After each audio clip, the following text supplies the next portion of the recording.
பராசர மகரிஷி சத்தியவதி, அதாவது மச்சகந்தி, அவங்களுக்கு பிறந்தவங்க மகன்தான் வேதவியாசர். வேதவியாசர் தான் ஒன்றாக இருந்த வேதங்களை 4ஆக பிரித்து ரிக், யஜூர், சாம, அதர்வன என்ற வேதங்களை 4 சீடர்களை கொண்டு உலகில் பரவச் செய்தார். உலகில்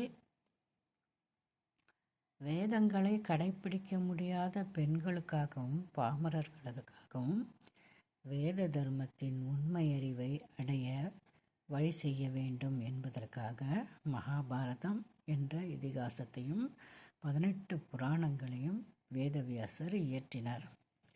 இவர் வாழ்ந்த காலம் துவாபர யுகத்தின் முடிவிலும் கலியுகத்தின் தொடக்கத்திலும் இருந்ததாக கூறப்படுகிறது.